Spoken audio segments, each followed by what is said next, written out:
Bab 525. Cermin Sekte di Huang. Setelah Hansling dan Mozart pergi, Harley duduk di kursi dan menggosok alisnya dengan keras.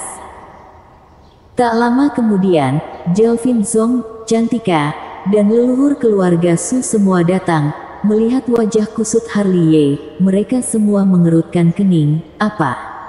Gagal. Harley menggelengkan kepalanya sedikit dan menyerahkan gulungan di atas meja kepada mereka bertiga. Lihat sendiri. Jelvin Zong mengambilnya, dan mereka bertiga saling melirik. Walaupun syaratnya agak keras, masih bisa menerimanya, tapi ada baiknya juga membayar harga sebesar ini untuk membuat keluarga bangsawan Sekte Langit bergabung. Mereka bertiga menatap Harley dengan ragu. Kamu jangan-jangan menolak? Ini adalah syarat untuk membentuk aliansi, bukan syarat untuk bergabung dengan Sekte Yan Huang. Syarat untuk membentuk aliansi. Ketiganya terkejut sejenak dan memandang Harley. Bagaimana dengan syarat untuk bergabung dengan Sekte Yan Huang? Biarkan aku menjadi menantu keluarga bangsawan Sekte Langit. Mendengar ini, wajah mereka bertiga menjadi lebih heran. Mereka saling memandang, dan kemudian menatap Harley dengan ragu. Kamu tidak setuju? Tidak. Harley menggelengkan kepalanya. Buset. Leluhur keluarga Su, alam langit semu, juga tidak bisa tidak mengeluarkan bahasa kotor. Ih. Jelvin Zong diam-diam menghela nafas. Cinta di dunia ini. Di sisi lain, Cantika terdiam. Meski sedikit menyesal, dia sangat memahami Harley. Harley mengambil keputusan seperti itu karena dia harus memiliki kesulitan tersendiri. Dia tidak akan pernah mempersoalkan keputusan Harley. Di paviliun kecil, keheningan kembali terjadi. Sebagai Master Suci, Harley masih merasa sedikit bersalah. Jika dia setuju dengan syarat keluarga bangsawan Sekte Langit, keluarga bangsawan Sekte Langit akan bergabung dengan Sekte Yan Huang. Dengan bantuan mereka, tujuan besar penyatuan Sekte Yan Huang akan dilakukan hanya dengan setengah usaha. Tapi dia tidak bisa. Satu-satunya pengantin yang dia terima adalah Fen Sichu, tapi dia tidak akan melupakan ini karena impian penyatuan Sekte Yan Huang. Jika meminta Harley untuk memilih kekuasaan atau wanita, dia akan memilih Fen Sichu tanpa ragu-ragu. Master Suci. Entah kapan, keheningan di paviliun kecil itu pecah. Seorang lelaki tua berambut hitam masuk. Dia membungkuk hormat kepada beberapa orang, lalu berkata, Charmin dari Sekte Di Huang meminta untuk bertemu denganmu. Charmin. Mendengar nama ini, tidak hanya Cantika dan Jelvin Zong, tetapi juga leluhur keluarga Su, yang ada di sampingnya, mau tak mau ada sinar di matanya. Sampaikan, kata Jelvin Zong. Setelah pria itu pergi, Harley tidak bisa menahan diri untuk tidak melihat mereka bertiga. Melihat ekspresi ketiganya, asal-usul Cermin ini bukan orang biasa. Bukan hanya bukan orang biasa. Itu adalah leluhur keluarga Su yang berbicara dengan ekspresi menghela nafas dan kekaguman. Dia adalah orang terkuat di Sekte Di Huang kecuali Li Kozong. Kekuatan gaib pembunuhnya menakutkan. Dia ada di alam Kong Ming surga kelima, tapi berhasil memburu master alam langit semu, hingga mengejutkan dinasti Dacu. Hebat kali. Harley juga tidak bisa menahan diri untuk tidak berseru. Dia memang memiliki kekuatan seperti itu. Jelvin Zong mengelus jenggotnya. Dulu, ketika Sekte Yan Huang belum berpisah, adik seperguruan Cantika Zong bertanggung jawab atas intelijen, kakak seperguruan Liko Zong bertanggung jawab atas pembunuhan, dan Charmin adalah jenderal paling kuat miliknya. Catatan pembunuhannya belum terkalahkan sejak Sekte Yan Huang didirikan hingga hari ini. Jika bakat seperti itu datang ke sini, Harley tidak bisa menahan untuk menyentuh dagunya. Orang seperti itu selalu hanya melayani satu majikan, tidak ada kemungkinan untuk mengambil hatinya. Cantika merenung, kakak seperguruan Liko Zong berjasa padanya saat itu, dan dia juga bersumpah untuk mengikutinya seumur hidup. Saat berbicara, embusan angin dingin bertiup ke paviliun kecil. Tanpa melihat orangnya, Harley Ye bergidik dulu. Ketika hantu itu muncul, seorang pemuda berbaju hitam telah muncul di depan mereka bertiga. Pria ini ramping, energik, dengan rambut hitam tebal mengalir seperti air terjun. Matanya acuh tak acuh, ekspresinya dingin, dan perangainya garang tiada taranya, bagaikan pedang pembunuh yang terhunus, membuat orang tidak berani memandangnya secara langsung. Ini Charmin. Melihat orang di depannya, Harley Ye tidak bisa menahan diri untuk tidak berseru kaget, karena merasakan depresi dari tubuh Charmin. Charmin memberi salam pada Dewa Api, Dewa Angin.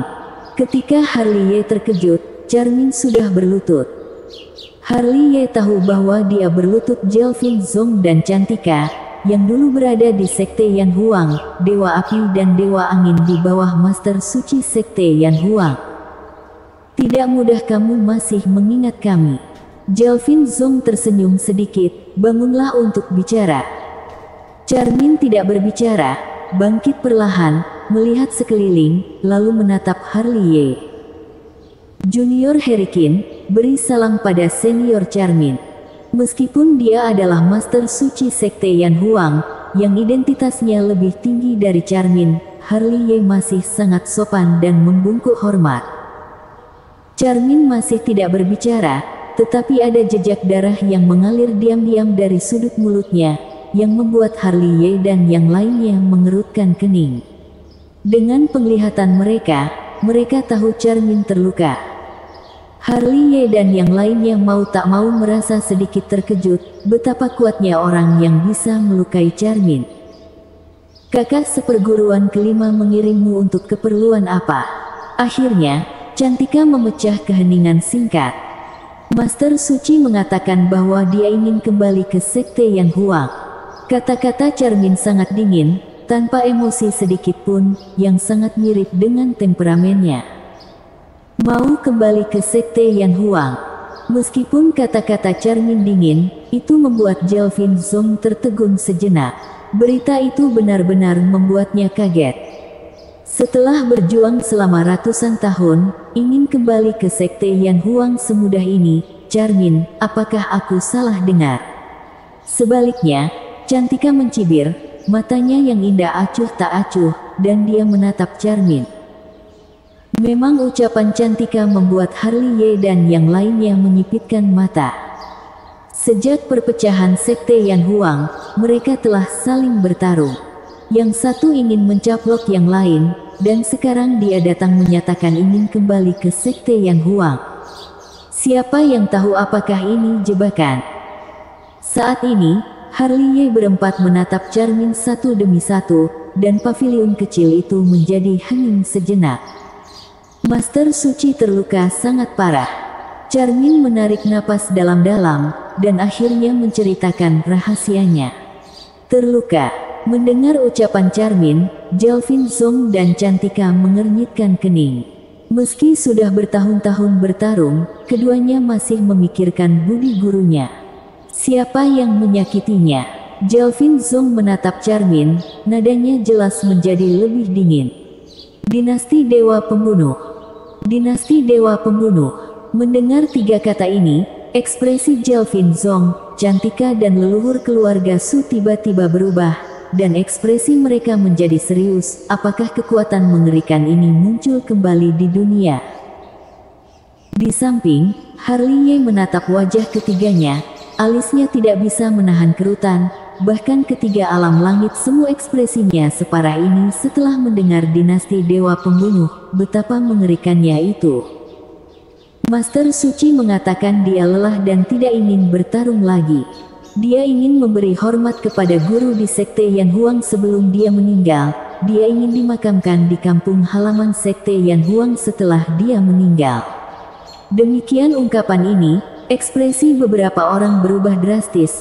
Charmin sudah berlutut lagi, mohon Dewa Api dan Dewa Angin untuk merestuinya. Kamu kembali dulu, kami akan datang berkunjung besok. Jelvin Zong berkata. Terima kasih. Charmin bertindak tegas. Setelah mengucapkan kalimat dingin, dia tiba-tiba berbalik, melangkah keluar, dan menghilang dalam sekejap mata. Setelah Charmin pergi, pavilion kecil menjadi sunyi kembali, suasana menjadi sedikit tertekan dan berat, ekspresi Jelvin Zong dan yang lainnya juga menjadi sedikit jelek. Melihat ini, Harley Ye terbatuk-batuk. Ada yang bisa memberitahuku asal mula dinasti Dewa Pembunuh itu, yang membuat kalian sangat waspada? Pernahkah kamu mendengar tentang Raja Chu? Jelvin Zong bukannya menjawab kata-kata Harley Ye, malah mengajukan pertanyaan kepada Harley Ye. Aku belum pernah mendengarnya. Harley Ye menggelengkan kepalanya. Raja Chu adalah kepala dari 9 raja dinasti Dacu.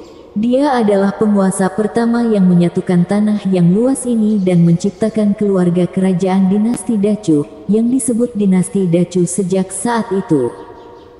9 raja dinasti Dacu. Harley Ye menggaruk kepalanya dan menatap Jelvin Zong ragu-ragu. Dari maksud senior, Raja Dong, Raja Perang, Raja Xuan, leluhur pendiri 3 sekte Xuan Chen yang pernah menyatukan dinasti Dacu, juga terdaftar di 9 raja dinasti Dacu. Jelvin Zong mengangguk. Raja Chu, Raja Yan, Raja Yue, Raja Tai, Raja Tianzang, Raja Dong, Raja Perang, Raja Xuan, leluhur pendiri 3 sekte Xuan Chen, juga dikenal sebagai Raja Chen. Mereka disebut 9 raja dinasti Dacu, karena mereka semua menyatukan dinasti Dacu. Kalau senior tidak memberitahuku, aku bahkan tidak tahu bahwa dinasti Dacu memiliki begitu banyak karakter penting. Harley Ye menghela nafas, lalu bertanya, tapi apa hubungannya dengan dinasti Dewa Pembunuh? Tentu saja ada hubungannya dengan itu. Leluhur keluarga Su mengambil alih, dinasti Dewa Pembunuh didirikan pada era Raja Chu. Ini adalah kekuatan kuno yang menakutkan yang pernah melanda dinasti Dacu. Menurut legenda, Master Suci dari generasi dinasti Dewa Pembunuh itu, pernah hampir membunuh Raja Chu berkali-kali, tetapi Raja Chu mencapai level langit 1 langkah di depannya, menekan dinasti Dewa Pembunuh dengan cara yang hebat, kemudian menyatukan dinasti Dacu. Setelah Raja Chu wafat, dinasti Dacu kembali kacau. Cantika angkat bicara dan berkata perlahan, tanpa penekanan Raja Chu, dinasti Dewa Pembunuh bangkit kembali, terlalu banyak pahlawan terkemuka terbunuh. Mereka hampir menjadi raja dinasti Dacu, tetapi karena kemunculan Raja Yan, dinasti Dewa Pembunuh kembali ditekan, dan yang disebut Raja Yan adalah pencetus sekte Yan Huang kita, dan cincin suancang di tanganmu terbuat dari tulang giok Raja Yan. Dinasti Dewa Pembunuh tidak dihancurkan oleh penindasan yang kuat dari 2 kaisar sebelum dan sesudahnya. Kuat sekali. Harley Ye mendecakkan lidahnya. Justru karena Raja Yan menindas dinasti Dewa Pembunuh maka sekte Yan Huang kita dan dinasti Dewa Pembunuh telah bermusuhan dari zaman itu. Jelvin Zong merenung, wajahnya sangat jelek. Sekarang mereka dilahirkan kembali, mereka ingin menaklukkan sekte Yan Huang. Itu sangat masuk akal. Tidak heran, bahkan Master Suci sekte di Huang kalah. Ekspresi Harley Ye menjadi serius. Untuk alasan apapun, kita akan pergi ke sekte di Huang besok. Jelvin Zong mengelus jenggotnya dan mengerang, dinasti Dewa Pembunuh lahir, mereka sangat membenci sekte Yan Huang kita, tidak peduli keluarga sekte Yan Huang yang mana, sangat sulit untuk melawan dinasti Dewa Pembunuh sendirian, yang kita butuhkan adalah persatuan. Satu istana haus darah cukup membuat kita pusing. Sekarang satu dinasti Dewa Pembunuh lagi, situasinya lebih kacau. Harley Ye menggosok alisnya dengan keras. Semua tergantung usaha kita, bersiaplah. Cantika menatap Harley Ye, kamu adalah Master Suci Sekte Yan Huang, kakak seperguruan Jelvin Zong dan aku akan pergi ke Sekte di Huang bersamamu besok. Mengerti?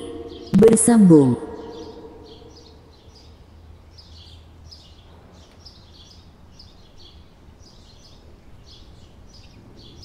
Bab 526. Saudara seperguruan. Keesokan harinya, sebelum subuh, Harley, Jelvin Zong dan Cantika berjalan keluar dari gunung spiritual sekte Yan Huang. Hanya ada mereka bertiga, Jelvin Zong dan Cantika yang berasal dari sekte Yan Huang, dan Harley sebagai Master Suci sekte Yan Huang generasi ke-99.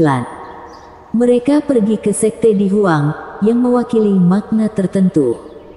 Di atas langit yang kosong, Jelvin Zong dan Cantika berjalan di udara, hanya Harley terbang dengan pedang di sisi mereka. Entah karena luka Liko Zong atau karena dinasti Dewa Pembunuh. Dalam perjalanannya, ekspresi Jelvin Zong dan Cantika yang luar biasa serius membuat Harley sedikit tertekan. Setelah kembali dari sekte Di Huang, jangan keluar dengan mudah. Kata-kata Jelvin Zong yang memecah keheningan ketiganya.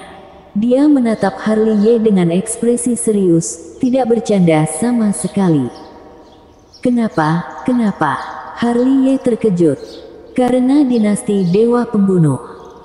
Cantika berbisik pelan di samping, pada awal dinasti Dewa Pembunuh ditindas oleh Raja Yan. Mereka bersumpah dengan sumpah beracun untuk membantai orang-orang sekte Yan Huang, dengan memenggal kepala Master Suci sekte Yan Huang setiap generasi, untuk mengaktifkan pedang pembunuh mereka. Menyerang kakak seperguruan Liko Zong hanyalah tantangan bagi mereka. Target sebenarnya mereka adalah Master Suci generasi ke-99 sekte Yan Huang, yaitu kamu. Setelah mendengarkan Cantika, mulut Harley berkedut keras, ingin berkata kepada Cantika, Master Suci, aku tidak mau lagi, bisa tidak? Tidak bisa. Cantika sepertinya dapat melihat melalui pikiran Harley. Dia melirik Harley, dan berkata, sejak kamu menerima cincin suancang, misimu dalam hidup ini ditentukan, aku tidak bercanda denganmu. Kengerian dinasti Dewa Pembunuh jauh di luar imajinasi kamu, Master Suci sekte Yan Huang dari semua dinasti. Tidak sedikit orang mati di tangan mereka. Guruku Hong Chen juga hampir terbunuh saat itu, apalagi kamu. Aku mengerti. Harley mengangguk ringan. Di bawah topeng, ekspresinya lebih serius. Sementara berbicara, mereka bertiga telah melewati lebih dari satu formasi teleportasi. Entah kapan, tiga talenta itu berhenti di bawah gunung spiritual yang diselimuti. Siapa? Sebelum mereka bertiga melangkah maju, para tetua yang menjaga gerbang gunung bergegas keluar satu demi satu, tetapi setelah melihat Jelvin Zong dan Cantika, mereka menjadi sedikit bersemangat. Salam pada Dewa Api, Dewa Angin. Mereka berlutut dengan satu lutut. Meski bermusuhan, mereka semua adalah mantan anggota sekte Yan Huang, dan mereka sangat menghormati Jelvin Zong dan Cantika. Di mana Liko Zong? Jelvin Zong melambaikan tangan ke kerumunan. Master Suci sedang menunggu. Jelvin Zong dan yang lainnya tidak berbicara, mereka bertiga masuk bersama.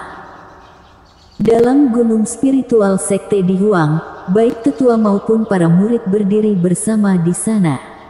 Ketika Jelvin Zong dan yang lainnya lewat, mereka berlutut dengan satu lutut dan membungkuk hormat, salam pada Dewa Api, Dewa Angin. Usai memberi hormat Jelvin Zong dan Cantika, hampir semua mata tertuju pada Harley, dengan ekspresi di mata yang beragam, entah kagum, kaget atau menghela napas. Dia Herikin, Dewa Pembunuh Panggung Feng Yun, Master Suci sekte Yan Huang kita yang ke-99. Benar-benar berbakat, dia pasti akan menjadi pahlawan yang tak tertandingi di masa depan. Sepertinya kita sudah sangat tua. Untuk ini, Harley hanya menanggapi dengan tawa, tetapi ketika dia melihat beberapa murid sekte Di Huang yang dikenalnya, dia tidak bisa menahan perasaan sedikit malu, karena di Goa Dewa, mereka semua dirampok olehnya, tetapi mereka tidak tahu. Selama diskusi, mereka bertiga sudah memasuki istana bawah tanah sekte Di Huang. Ketika mereka masuk, mereka melihat sebuah altar, dan di atas altar itu ada seorang lelaki tua berambut putih duduk bersila. Melihat lelaki tua berambut putih itu, bukan hanya Jelvin Zong dan Cantika, bahkan alis Harley pun tak bisa menahan berkerut. Laki-laki tua berambut putih itu tidak perlu dikatakan bahwa dia adalah murid kelima dari Hongchen Sekte Dihuang, Master Suci Liko Zong, tetapi kondisinya benar-benar mengerikan. Ada banyak bekas luka di sekujur tubuhnya, dan setiap cedera teknik adalah cahaya gelap yang melarutkan esensinya. Terutama tanda pedang di antara alis adalah yang paling menakutkan. Tampaknya ditusuk oleh pedang, lukanya tidak hanya belum sembuh, tetapi masih melebar. Seperti yang dikatakan Charmin, Liko Zong benar-benar terluka sangat parah, dan auranya telah merosot secara ekstrim, memancarkan aura kematian yang kuat, seperti seorang lelaki tua yang sekarat dan akan meninggal kapan saja. Master Suci Sekte Dihuang, apa kabar? Sebelum Harley sempat berkata apa-apa, Cantika berkata acuh. Di samping, ekspresi Jelvin Zong tampak hampir sama. Selama bertahun-tahun, Sekte Dihuang dengan Sekte Yan Huang dan Sekte Ren Huang telah bertarung lebih dari sekali. Mereka berasal dari keluarga yang sama, tetapi pertempuran itu tak terhindarkan. Karena keinginan tertentu, mereka membuat bencana berdarah. Meskipun saudara seperguruan, tetap saja ada dendam yang tertinggal. Untuk ketidakpedulian keduanya, Harley menghela nafas tak berdaya. Mengapa harus begini? Jelas sekali mengkhawatirkan Liko Zong, tetapi menolak untuk mengakuinya. Di altar, melihat suara Jelvin Zong dan Cantika yang acuh tak acuh, mata tua Liko Zong yang keruh memancarkan sedikit kesedihan. Dia mencoba yang terbaik untuk bangun dan berjalan menuruni altar, tetapi tepat ketika telapak kakinya mendarat, dia tersandung sedikit. Jika Charmin yang berada di sampingnya tidak memapahnya, dia mungkin jatuh ke tanah. Kakak seperguruan keempat, adik seperguruan ketujuh. Tak bisa berbuat apa-apa, Jelvin Zong memandang Jelvin Zong dan Cantika dengan air mata di mata tuanya yang keruh, suaranya serak dan lelah, dengan perubahan dan kesedihan yang tiada henti. Tiba-tiba, Jelvin Zong dan Cantika gemetar. Setelah bertahun-tahun, mereka berjuang tanpa henti, dan mereka tidak pernah mendengar satu sama lain saling memanggil kakak seperguruan dan adik seperguruan. Liko Zong memanggil kakak seperguruan dan adik seperguruan, yang sepertinya telah mengutarakan kesedihan ratusan tahun. Pada akhirnya, ekspresi acuh tak acuh Jelvin Zong dan Cantika tiba-tiba menghilang. Tidak peduli seberapa keras mereka masih tidak bisa melawan persaudaraan seperguruan mereka. Kami sudah menunggu hari ini, sudah terlalu lama. Jelvin Zong dan Cantika tersenyum lega. Akhirnya melepaskan keluhan mereka, dan berjalan satu demi satu, mendukung Liko Zong. Aku sudah terlalu lama membuat kesalahan. Semua sudah berakhir. Aku masih ingat ketika kita masih di masa jaya, waktu tidak berperasaan. Mereka bertiga duduk di sana, dan berbincang-bincang, menceritakan perubahan hidup selama ratusan tahun ini. Saat ini, di mana ada Sekte Yan Huang, Sekte Ren Huang dan Sekte Dihuang, di mana ada Dewa Api, Dewa Angin dan Dewa Petir, mereka sekarang hanya saudara seperguruan.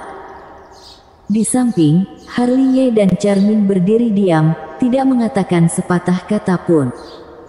Lukanya sangat parah. Meskipun Harley tidak berbicara, dia sudah menggunakan mata keabadian untuk menyelidiki cedera Liko Zong. Dia melihat tubuh dan jiwa Liko Zong yang hancur yang bisa runtuh kapan saja. Liko Zong pandai membunuh, dan dia adalah alam langit semu. Betapa kuatnya orang yang bisa menyakitinya seperti ini. Setelah ketidakberdayaan, mata Harley penuh kejutan, dan dia penuh kejutan pada misteri yang menakutkan dari dinasti Dewa Pembunuh, ternyata lebih menakutkan dari sebelumnya. Apakah kamu pernah bertemu seseorang dari dinasti Dewa Pembunuh? Berpikir dalam hati, Harley tidak bisa menahan diri untuk tidak mengirimkan transmisi suaranya ke Charmin di sebelahnya. Meskipun Charmin terlihat dingin, dia masih mengangguk. Pihak lain adalah alam langit semu. Harley mentransmisikan suaranya lagi, seperti yang dia pikirkan. Jika orang itu bisa melukai Liko Zong yang pandai membunuh, kultivasinya harus di alam langit semu. Namun, yang mengejutkannya, Charmin menggelengkan kepalanya dengan lembut. Yang menembak Master Suci adalah alam Kongming surga pertama. Kekuatan gaibnya dalam pembunuhnya tidak bisa lagi digambarkan sebagai mengerikan. Alam Kongming surga pertama. Mata Harley penuh dengan kengerian. Berita itu jauh lebih mengejutkan daripada yang dia bayangkan. Jika orang itu naik ke alam langit semu, bukankah dia tak terkalahkan di dunia? Sejauh yang aku tahu, orang itu adalah putra suci dinasti Dewa Pembunuh, yang disegel sejak zaman Raja Dong, dan baru terbuka segelnya belum lama ini. Saat Harley kaget, Charmin kembali transmisi suaranya. Tidak hanya putra suci dinasti Dewa Pembunuh, para pembunuh darai dinasti Dewa Pembunuh saat itu yang menyegel diri saat itu, juga telah membuka segel satu demi satu. Omong-omong, biarpun Charmin yang memandang rendah dunia juga tatapannya menunjukkan ekspresi ketakutan, mereka adalah sekelompok dewa pembunuh. Harley terdiam, dan ekspresinya sangat masam. Sangat mudah untuk menghindari tombak terbuka, dan sulit untuk bertahan melawan panah gelap. Harley sangat memahami ini, duel yang terbuka dan adil bukanlah apa-apa, jika dia diincar oleh sekelompok dewa pembunuh yang bersembunyi di kegelapan, tidak peduli dari faksi mana, dia tidak akan bisa tidur tenang. Ketika keduanya berbicara melalui transmisi suara, Liko Zong, yang berada dalam kondisi yang sangat buruk, telah mengarahkan pandangannya pada Harley, terutama ketika dia melihat cincin suancang di jari Harley, mata tuanya yang keruh tidak bisa tidak mengenang. Junior Herikin memberi salam pada senior Liko Zong. Melihat Liko Zong melihat dirinya sendiri, Harley buru-buru melangkah maju dan membungkuk, bukan sebagai Master Suci Sekte Yan Huang, tetapi sebagai junior. Dewa pembunuh panggung Feng Yun, benar-benar sesuai dengan reputasinya. Liko Zong tersenyum lelah dan lega, sepertinya kita sudah sangat tua, kita tidak lagi seperti dulu. Sekarang, sepertinya tidak mungkin menolak untuk menerimanya. Senior terlalu menyanjung. Aku melihat bayangan guru dari dirimu. Tawa Liko Zong penuh terlihat tua, dan dia menatap Harley. Meskipun aku tidak bisa melihat hari ketika Sekte Yan Huang bersatu, aku tahu bahwa Master Suci Sekte Yan Huang ke-99 dapat membawa Sekte Yan Huang kembali ke masa kejayaannya. Senior terlalu memuji, junior takut tidak mampu. Harley tersenyum sedikit dan berkata, namun, penting untuk mengobati lukamu terlebih dahulu. Sekte Di Huang jarang memiliki niat kembali ke Sekte Yan Huang, kamu tidak bisa tanpa Anda. Bisakah aku diselamatkan sudah terluka separah ini? Tidak hanya Liko Zong, tetapi juga Charmin, yang terlihat dingin dan acuh tak acuh, tidak bisa menahan diri untuk tidak menatap Harley. Sebagai Master Suci dari Sekte Yan Huang, bagaimana mungkin tidak memiliki keterampilan yang unik? Harley tersenyum. Apakah kamu yakin, keadaan kakak seperguruan Liko Zong diambang kehancuran? Jika tidak hati-hati, itu akan membunuhnya. Di samping, Cantika tidak bisa menahan diri untuk tidak melirik Harley. Apakah menurutmu aku terlihat seperti orang yang tidak bisa diandalkan? Sekarang, dengarkan aku, tidak akan salah. Kamu melindungi jantung dan meridian senior Liko Zong, kata Harley sambil menatap Jelvin Zong yang ada di sampingnya. Senior Jelvin Zong, kamu yang bertanggung jawab untuk menanamkan aliran kekuatan spiritual yang stabil ke dalam tubuh senior Liko Zong. Ada yang bisa aku bantu? Charmin buru-buru melangkah maju. Mohon senior Charmin untuk menjaga pintu istana bawah tanah. Mengerti. Charmin bertindak tegas seperti biasa, tiba-tiba mengangkat kakinya, turun, dan datang ke pintu istana bawah tanah. Pedang pembunuh tergenggam di tangannya. Jika ada yang gegabah menerobos, dia akan diserang oleh guntur pembunuhnya di detik berikutnya. Bersambung.